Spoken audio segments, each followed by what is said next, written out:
Today I am going to talk about something that I'm going to call religion versus Christianity. Religion versus Christianity. And I'm going to define religion. Religion is a form of rules and rituals with the thoughts of pleasing or appeasing an unapproachable God, and in some way through acts or actions earning his favor. Religion starts from the outside to cause an eternal operation. Christianity, on the other hand, is not religion. It is a way of life. Christianity is not a set of rules to obey.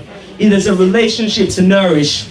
It is something that manifests itself on the inside from within your soul and radiates on the outside. It is something that reflects itself in your lifestyle. But today I'm going to tell you that many of us so-called Christians are actually not Christians. We are what I'll refer to as religious enthusiasts. And I'm going to go with a story of Martha and Mary, and I know we've read that story time and time again in the book of Luke chapter 10, and it's from verse 38. Now it came to pass as they went that he entered into a certain village, and a certain woman named Martha received him into her house.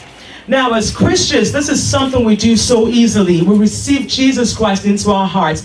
After you listen to a sermon, after you go through a life-changing experience, after you receive a miracle, after a prayer of yours is answered, you receive Christ into your life like Martha did. But then what happens when we go to verse 40? I'm going to skip verse 9 for a second. But Martha was cumbered about much, serving, and came to him and said, Lord, dost thou not care that my sister hath left me to serve alone? Bid her therefore that she help me.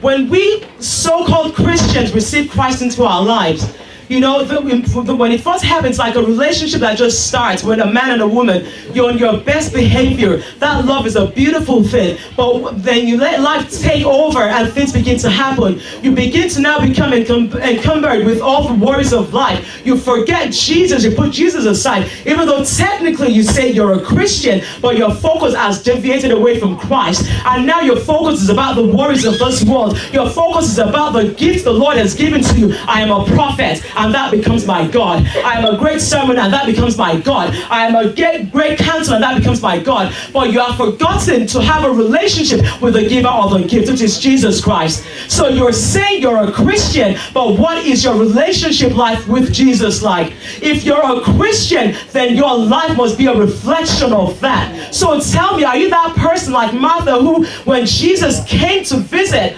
opened up her heart to Jesus? Jesus came in, but then you now put him in a corner and everything else takes precedence in your life. You know, coming to church is a beautiful thing. It is an amazing thing to come to church and come and worship. But believe you me, it does not guarantee you entrance into heaven. There's a reason why Jesus said, not all those who say, Lord, Lord, shall enter into the kingdom of heaven. In Matthew 7:22, it says, many will say to me in that day, Lord, Lord, have we not prophesied in thy name? And in thy name have cast out devils, and in thy name done many wonderful things. And then I will profess unto them, I never knew you. Depart from me, ye workers of iniquity. So when you think that because you come to church on a daily basis and you're a perfect preacher, you can preach the word and the heavens will open. You can pray and the heavens will open. You can prophesy, like we said, Samuel prophesied, and not one word that flowed out of his mouth, went without being fulfilled. You can give prophecies, and the prophecies like, there is no prophet like him or like her in this world. But I tell you that all those gifts that the Lord has bestowed upon you does not guarantee you entrance into heaven. Nicodemus, when you look at the story of Nicodemus, when he went to Jesus, they said he was a high priest of the highest Jewish order, which means in terms of the world, he did everything perfectly.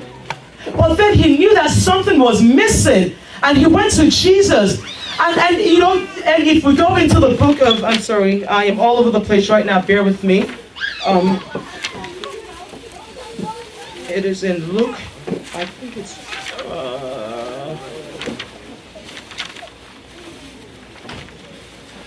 John chapter 3, verse 1.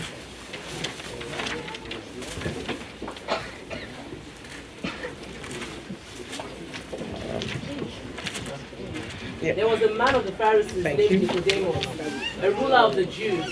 The same came to Jesus by night and said unto him, Rabbi, we know that thou art a teacher come from God, for no man can do these miracles that thou doest. Jesus answered and said unto him, Verily, verily, I say unto thee, except a man be born again, he cannot see the kingdom of God. Thank you, that's good. Except a man be born again. What does it mean to be born again? Because obviously, if your current state is perfect, there is no reason Jesus would say be born again. But Jesus will say that you have to put away your old self. Completely remove that thing that is in you, that thing that is carnal, your flesh, that subdue the totality of your being, and then take upon yourself Jesus Christ. You'll say that you want to become born again, but if the Spirit of God is not in you, if the Spirit of God does not dwell in you, then believe me, everything you're doing is absolutely worthless. It is not by works, for otherwise any man will come to boast. It is not because of the works that you do that will get you into heaven. It is because of the Spirit of God in you. It is the fruits of the Spirit that are reflected in your life. That is what will get you into heaven. You know, the other day, a few days ago, I'm just going to use this as a quick example. A few days ago, I called my husband and said, could you please pick up the kids from school? Because I had to run some errands. And I went to run the errands. I got home about 5:30. I was on the phone with somebody and I was talking. I was like, well, the kids are upstairs. If I go inside the house, they're going to start making noise. Let me just finish my conversation. And I was, there for about 30 minutes. And then I walked into the house and I'm like, everything is so quiet. And I see my husband sleeping on the couch. I'm like, where are the kids? And this was after 6. And he gets up already, oh my goodness, I fell asleep, I forgot. And angrily, I got into the car driving like a crazy person. I was so upset. I was so angry that how do you forget and everything. And when I go home, Keto went to her dad and goes, it's okay, Daddy. It was a mistake. You didn't mean to forget us. And just that moment, and I thought to myself, and yet you claim to be a Christian. As a Christian, you do not see fault in other people. As a Christian, you're not focused on what somebody has done wrong to you. As a Christian, it is not about pride or arrogance. As a Christian, it is not about, oh, I am most superior, senior elder, evangelist this, or Mother Celestia this. As a Christian, it is about service. It is about love. It is about forgiveness. So what is your Christian life saying? What is it that you're reflecting? What is it that you're letting the world see? Because Martha got so worried about other things and took her focus away from God, she opened the door and allowed the devil to come in. And then she goes in and says, but Jesus, tell my sister to come and help me. And this is what I will liken to people trying to impose their own idea of religion on others. Because people trying to impose their own ideas of what is right. Do not worry about the way anyone is doing anything. Worry about your relationship with God. Do not worry about what anybody is saying. Worry about your own connection with God. How are you nourishing that connection? Now, let me tell you something. If you claim to have a relationship with God and your relationship with your neighbor is not right, you're a liar.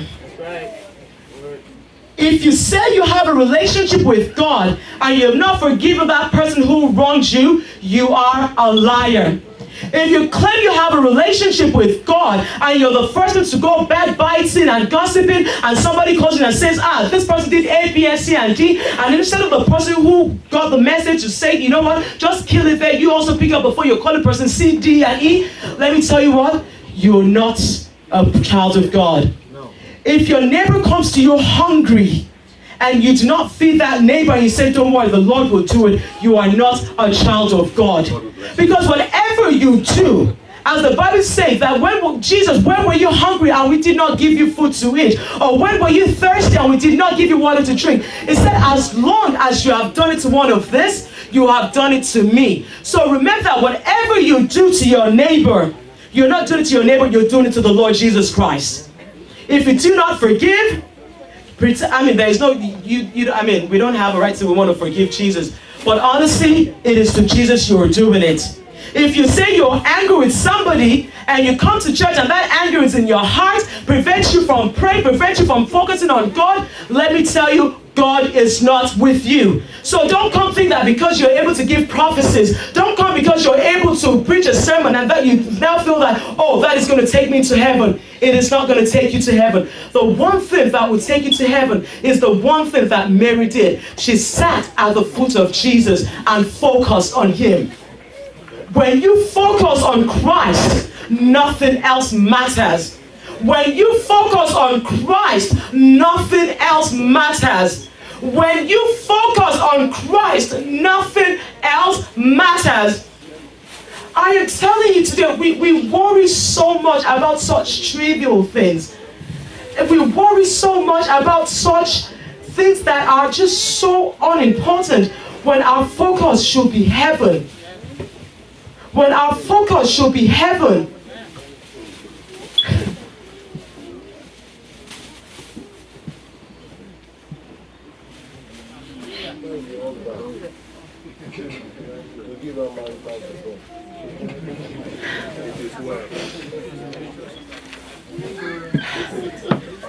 Jesus, in the book of Isaiah 64, it says, but we are all as unclean things, and our righteousness are as filthy rags.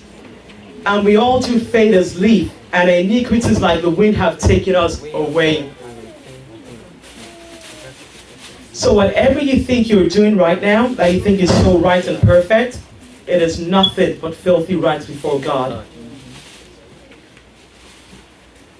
Check yourself. Look within your heart. I know most of us in this church, it is not the sin of, oh, we're lying or stealing or committing adultery. It is not, those are not the sins that we need to worry about.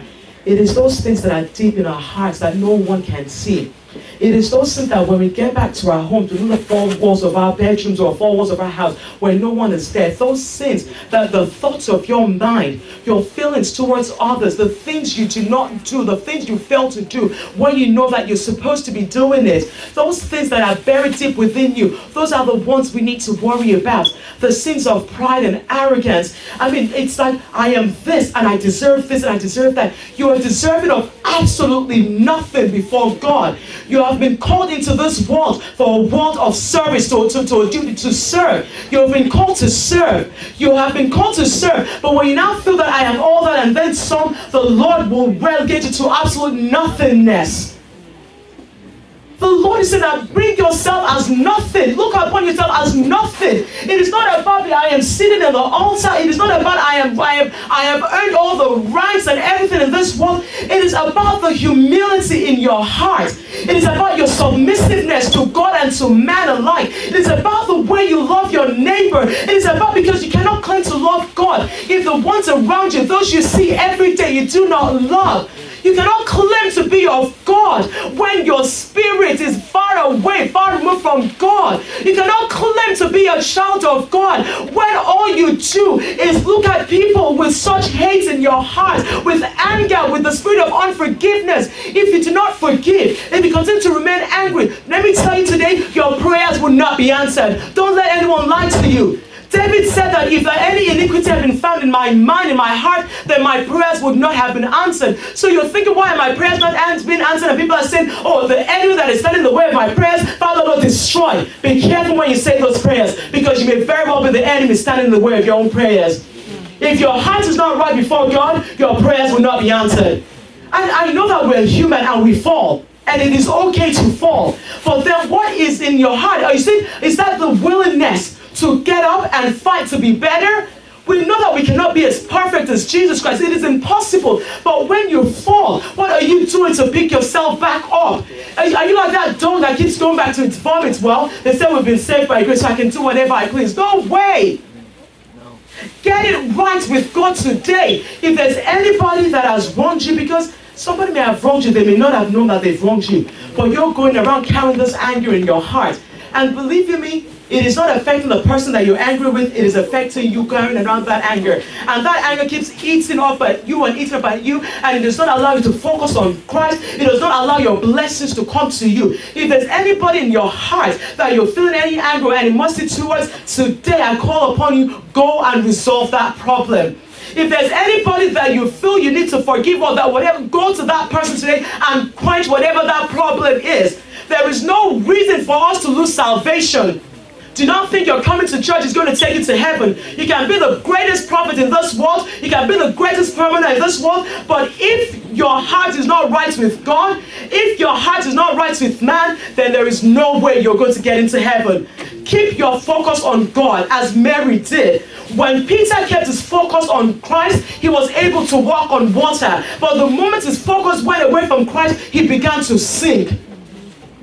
Focus on Christ, and as you focus on Christ, the Lord now begins to teach you how to be better every day. The Lord now begins to teach you how to be a better human being, how to be a worker of joy, of peace. Because as a Christian, Christianity means peace. Christianity means joy. Christianity means patience and perseverance. And if all those things are missing from your life, believe you me, you are not a Christian. Do not be fooled. Do not let your religious enthusiasm, first to church, last to leave church, first to do this, I'm praying, I'm doing this. Don't let that fool you. If your heart is not right with God, then heaven is not that person's home. May that not be our portion in Jesus' name.